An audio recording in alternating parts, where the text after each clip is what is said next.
Good news para sa mga suki ng EDSA Busway. Aarangkada na ang rehabilitasyon nito at magdaragdag pa ng mga bagong estasyon. Sinamantala ng MMDA at ng Valenzuela LGU ang maaraw na panahon upang magsagawa ng river cleanup para maibsan ang pagbaha sa hinaharap.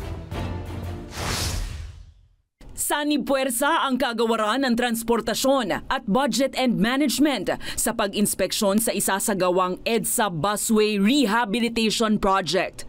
Sa Phase 1 ng proyekto, isasaayos ang mga estasyon ng Monumento, Bagong Baryo, North Avenue at Guadalupe. Habang sa ikalawang yugto naman, nasisimulan sa Oktubre, ay magdaragdag ng 2 bagong estasyon sa Cubao at Pitex. Bahagi rin ng rehab ang konstruksyon ng ipapalit sa kontrobersyal na Mount Camuning Footbridge sa Quezon City. Pagtitiyak ni Transportation Secretary Vince Dizon.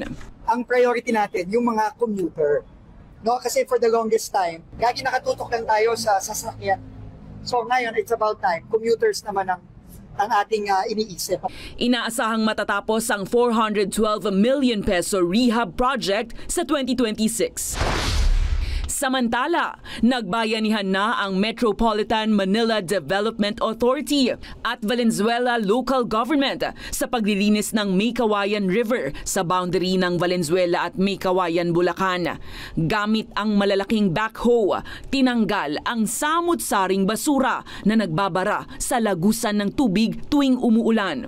Pag nabarahan dito ang tubig, may ipit at magkakos din ng flooding sa NLEX. Hindi lang sa NLEX, kundi iba pang parte ng Metro Manila. May mga pabrika, may nakatira ho sa gilid. Talaga pong hindi maiwasan na linisin man namin, mapupuno ulit ito. Dito nagbabottleneck, nagchochoke ang basura. Plano rin ng pamunuan ng North Luzon Expressway na magtayo ng mas malaking detention pond system o imbakan ng tubig bilang pangmatagalang solusyon sa baha.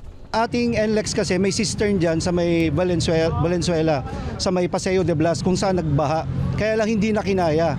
So ngayon, ang gagawin ho natin, inapprove na po ng chairman namin ni si MVP, na gagawa ho kami ng parang 8 Olympic size na swimming pools ang capacity na cistern. Aabot na sa 450 truckloads ng basura at water lily ang nakolekta ng LGU. Pero may 6,600 cubic meters pa na target matanggal sa lugar sa susunod na 2 linggo.